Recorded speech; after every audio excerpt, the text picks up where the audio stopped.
Kaya mo to, Celine. Laban lang.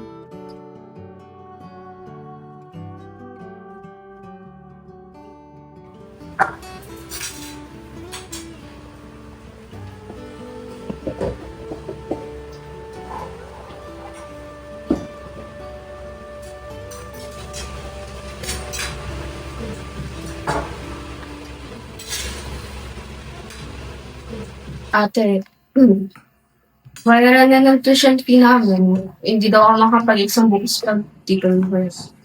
Ganun ba? Huwag kang mag-alala. Ako nang bahala dyan. Ako rin ate, may kailangan din akong bayaran doon. Hindi ba kakabayad lang natin ng tuition fee mo last week? Eh, may ano kasi kami, may tour. Tapos sabi nasa 3,000 daw yung babayaran doon. Ayan ba yung sa field trip? Huwag ka na munang sumama, Ali. May mga dapat pa tayong unahin. Hayaan mo, pupunta tayo sa EK. Okay? Bakit kasi may mga daming lang tulong kinamangad pa ma? Ang tingin lang. Tapos, kung naman sa mga yun, tamang kinalimutan na tayo eh. Gusto naman si ate, dinak sa Facebook kasi chat daw ng chat sa kanila. Paano mo naman nalaman yun? Naman.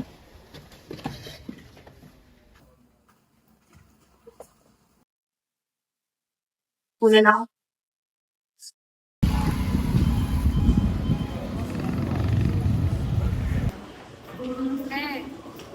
May extra ka ba dyan? Baka pwede pakiram?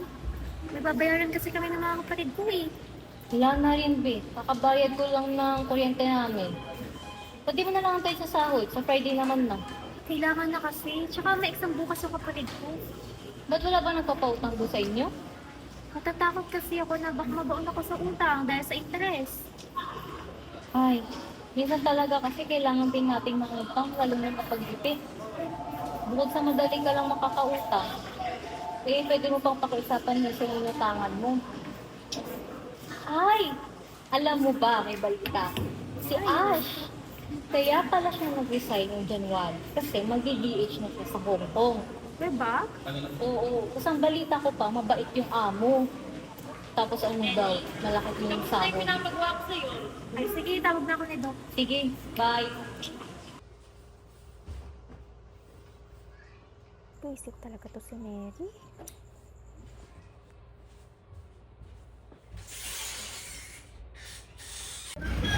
Si Aryan? Wala, ano meron? Si Aryan, nakakayaman ko pero may extra po ba kayo dyan? Mga 5,000 ko lang po sana para sa tuition fee ni Sam. Ay, hindi naman ba kayo binigyan ng nanay niyo? O siya, sandali ah.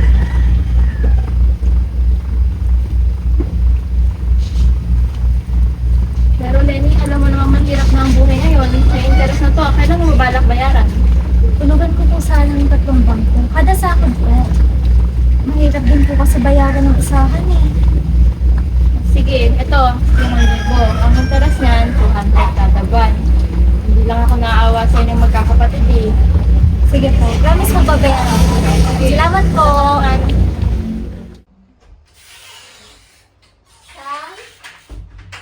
Sam? Ano yun, te? Ay, may pambayad na tayo ng tuition fee mo. Uwe? Thank you. Wow, may gusto ko bukas. Thank you. Alis na ako. Ikaw na muna bahala dito sa bahay ah. Wala ka namang pasok, di ba? Naririnig mo ba ako? Ang taas ng nagdat mo! Ali! Ali, tulong! Pamili po ng patient. Ay, yes po. So, may dengue yung kapatid mo. Mabuti na lang at nadala mo agad siya dito. Kung hindi, baka mas lalong lumala yung kalagayan niya. Ito pala yung mga gamot na kailangan niya. Mauna na rin ako. Sige po, thank you po, Doc. Mama, 8,532 po ang nabawas sa bill niyo gamit ang PhilHealth niyo. May matitira pa po kayo ng 22,718. Paano ba to? Ang laki pa nun, tapos posible pang lumobo. Kasi di pa magaling si Sam. Saan pupulutin to? Hindi ko pala yan. Wala ginagawa mo rito. Kapatid ko kasi nasusunod. Hindi ko yung mukha niya ng problema. Ito, hindi ko pa sa alam kung saan ko bayad na yun. Nakakalimutan mo na ata. Dito ko mukha ng insurance na eh. Quick break muna tayo! Paano nga ba mag-apply at makakuha ng proceeds sa Cebuana Lugal Year? Ako rin, hindi ko alam. Anyway, for as low as 10 pesos, you can avail comprehensive, accident, student, fire, or health insurance in Cebuana Lugal Year. To apply, you can go to the nearest branch of Cebuana, or you may also apply via online or retail partners. Just fill out the application form, prepare one valid ID, and pay the premium, and you are protected for 4 months. To claim the proceeds from a Cebuana Lugal Year microinsurance policy, visit any branch within 30 days of the incident to submit a written notice regarding the collection of microinsurance benefits. Bring your certificate of coverage, a valid ID, and the proof of incident like medical certificate, police report, or death certificate. You will be notified by the Cebuana Lugal Year staff in 5 to 10 working days to collect the check. Lang, ba po yun dito? Oo naman, buti na lang lagi akong handa. Ito yung mga requirements na kailangan mong ipasa. Tignan natin kung tama. Kasi, alam mo na, hindi makalimutin na ako. Ay, tama naman siya. Yan, ipasa mo lang siya sa mga Cebuana na pinakamalapit sa'yo and you're good. Okay. Thank you, buti na ako sa lubong ka ta. Bye! Guardian Angel mo. Bye-bye! Bye-bye!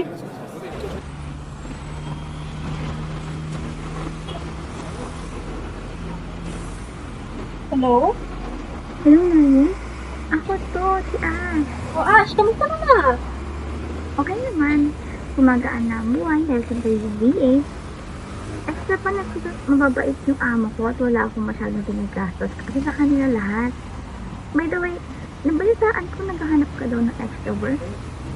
Oo. Dahil na kasi kita ko sa ospital eh. Yung amo kasi ng kaibigan ko, naghahanap daw ng helper kasi yung nanay niya may sakit sa utak. Tapos kailangan ng tumulong sa pag-aalaga kasi lagi nasa trabaho. Ikaw ka naisip ko kasi nakwento ni Mary nangyari sa kapatid mo. Sana okay na siya. Ayun, okay na naman siya. Pagaling na din. About naman sa work, hindi ko pa kasi ma-access kasi yung mga requirements. Kaya, hindi ka rin alam kung kanya kung mag-apply papunta din sa ibang bansa. Ano ka ba? Good news, isasagot nila lahat ng expenses papuntang Hong Kong. Basta magawa mo lang na maayos ang trabaho. Talaga? Totoo yan ah. Sige, tawagan na lang ulit kita. Salamat, Ash.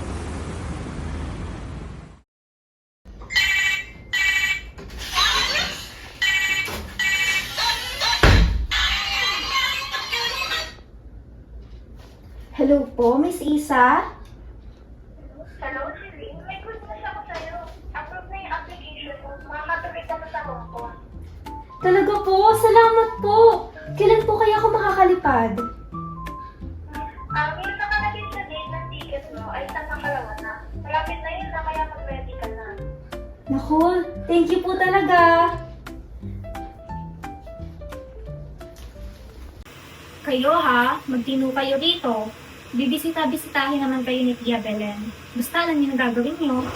Pero ba't naman kasi kailangan sa ibang bansa pa ate? Pwede naman dito ka na lang. Ali, oo, nakakaraos tayo sa pang-araw-araw. Pero magpapalihi na kayong dalawa. At saan naman natin kukunin yung panggastos para doon? Ay, naku ate, gets naman lang, pero basta.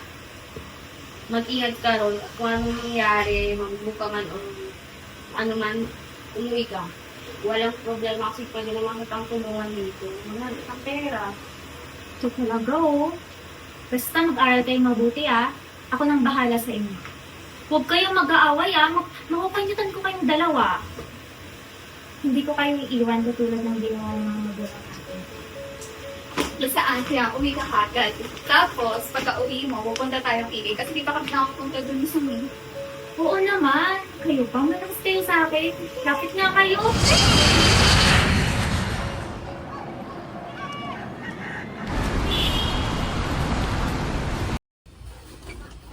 Ito naman yung kwarto mo. Dito ka matutulog. And ito yung list ng mga gagawin mo sa araw-araw. Tandaan mo yung mga paalala ko, masaya naman si Sir. Mag-iingat ka. Sige po ate, salamat po ah. May 2 araw pa naman ako dito. Kung may katanungan ka dun, kumato ka na lang dun sa pangalawang kwarto. Sige po. Thank you po.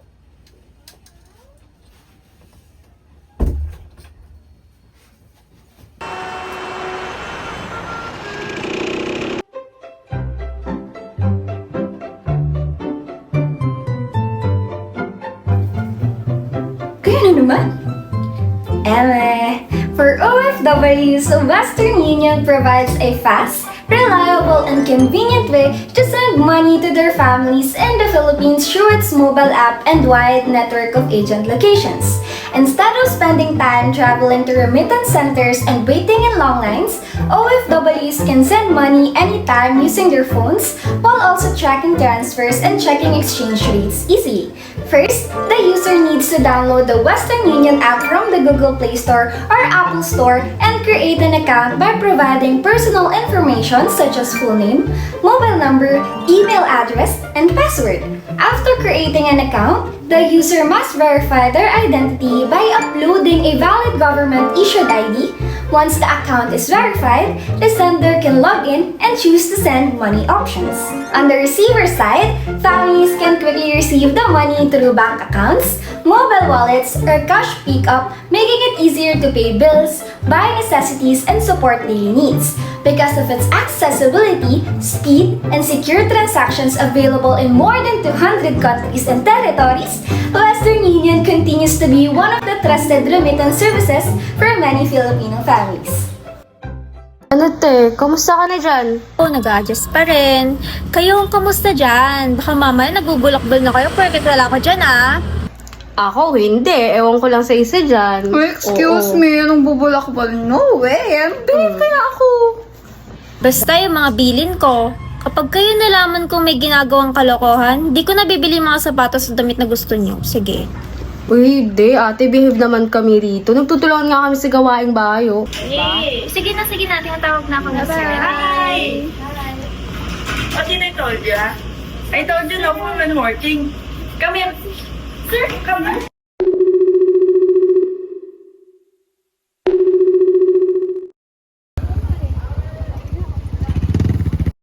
Ano ba naman tong si ate? Hindi na sumasagot sa mga tawag at text ko. Sus, wala na yan kayo, sumama na yan sa chick. Ano ka ba? Hindi ka na si ate. Sus, ngayon ano ka naman para sa atin yung pag-a-abroad niyang yan. Alam mo, ang totoo niyan, matagal niya na talagang gustong tumakas kasi sino ba naman gugustuhin na mahirapan sa pamilya niya, di ba? Tingnan mo nga yung mga ano ka dyan? Ba't ka nagbabato? Tigil-tigilan mo ako sa ganyan mo. Di ka ba nag-ano na kay ate? Baka anong nangyari sa kanya ron? Wala lang yan, te. Tigil-tigilan mo ako I-hit ka pa. Nananahimik ko, di ba? Sipan. Ayusin mo rito. Papasok na ako sa trabaho. Huwag na magpapasok na kung sino dito Talaga. Hindi ka. Hello, Ash! Ano nangyari sa'yo? Asan ka? Nandito ako sa bahay ng amo ko. Sinasaktan niya ako. Tulungan mo ako! Patayin mo ako dyan Tatawag ako ng pulis. Lenny! Lenny!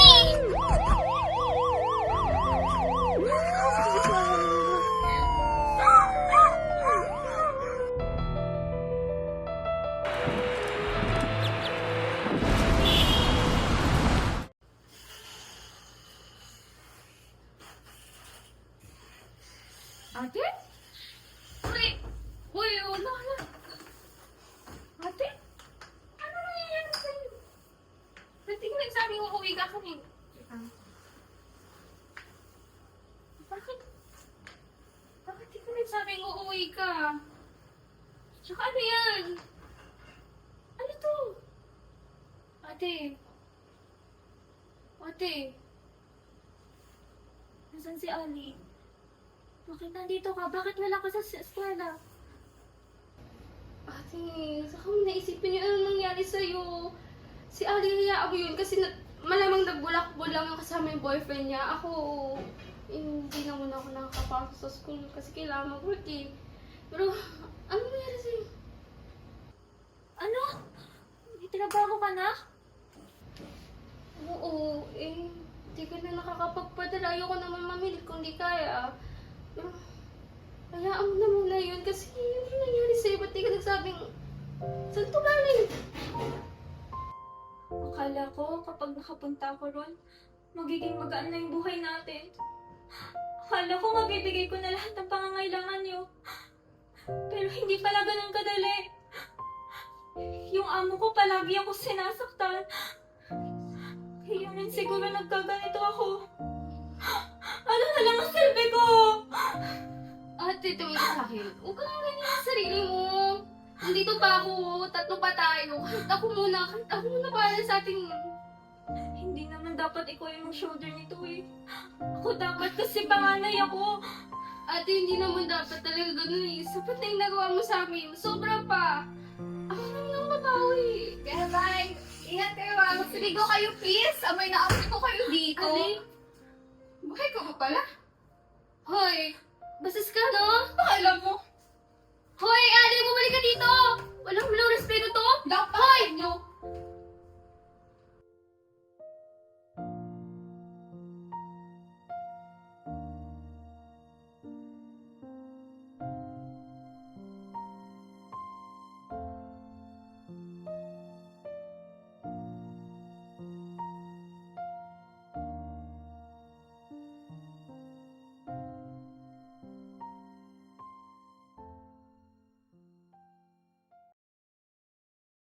Dinadaya mo na ata ako eh. Lagi ka lang tayo eh. Wala ka na mo sa'yo. Hanapin mo na kaya.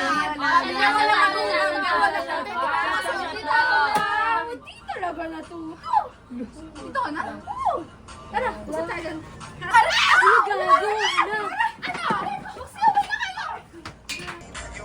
Patayin ko muna, gagi.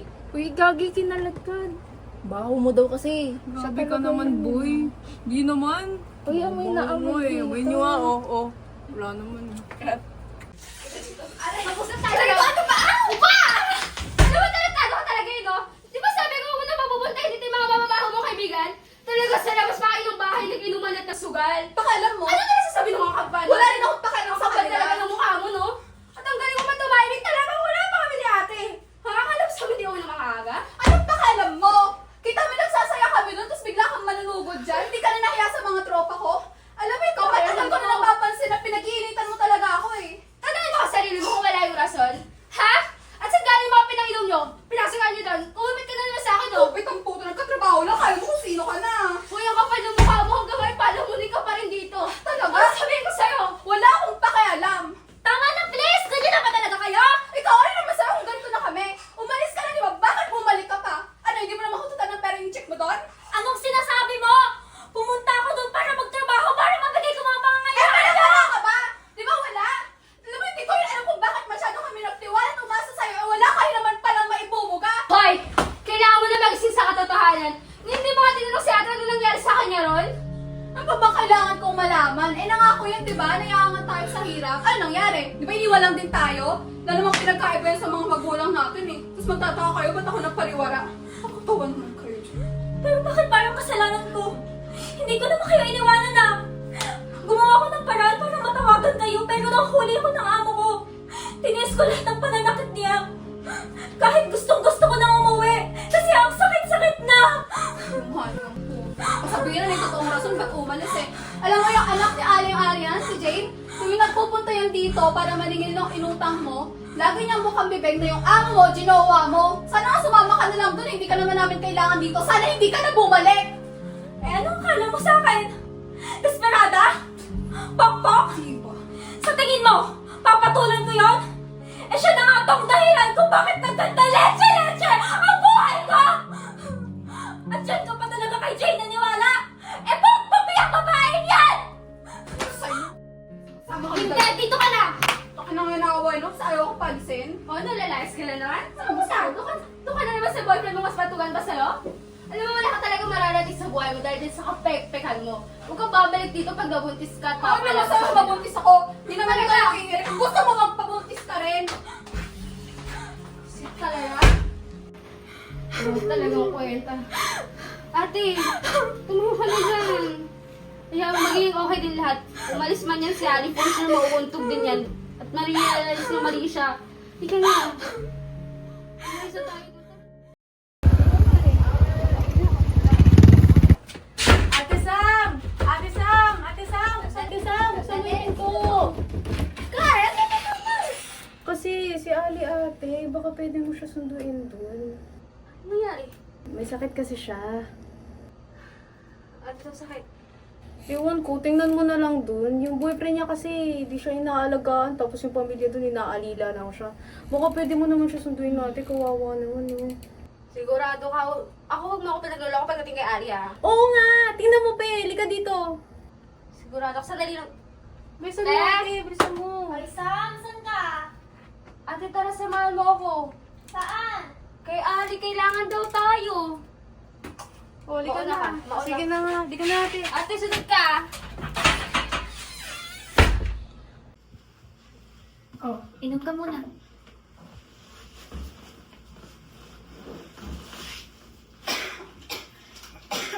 Bukas ha, babalik tayo kay doktora.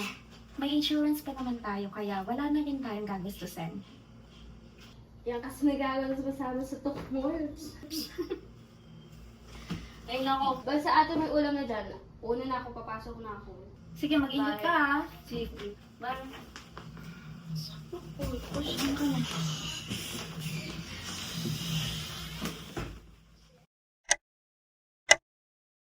Ali, halika muna dito. Inom ka ng gamot. Ali, saan ka na ba? Baka morlog sente. Tignan mo nga. Ali, inom muna ng gamot. Ali. Ali! Ali! Sam! Sam, si Ali! Sam! Ali, gumising ka! Ali! Gising! Uy! Gising! Uy, bakla! Uy, bakla! Bakla, huwag pa kami... Dila ako naliligan ng biro yun, ha? Ali! Ali! Kanino okay ka ba? Ali! Ali! Ali!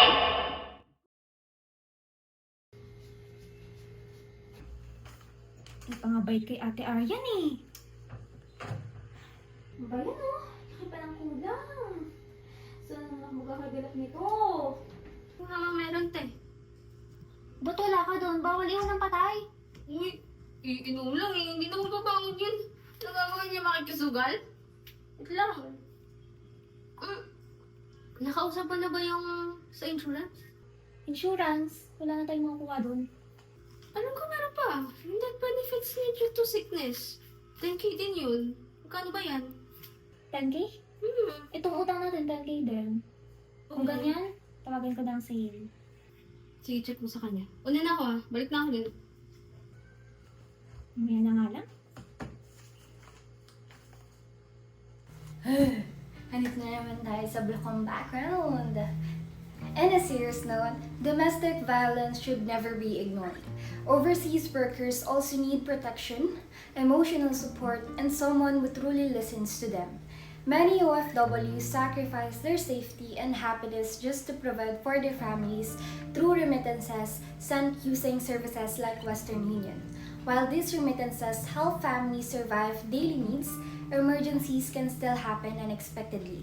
This is why having protection from institutions such as Cebuana Luwilier and its insurance services is important, as it can provide financial assistance and security during accident, illness, or tragic situations. Beyond money, families must also give emotional understanding and support because no amount of remittance can replace the life and well-being of a loved one suffering in silence.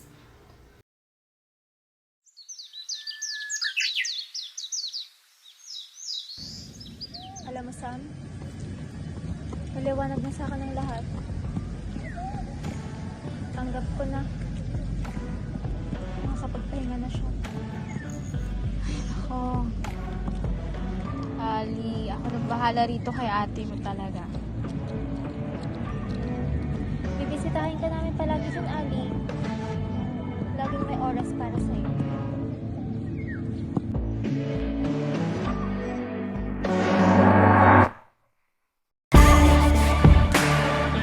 All my demons run wild. All my demons have your smile. In the city of angels.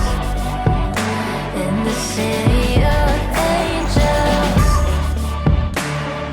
Hope New York holds you. Hope it holds you like I do.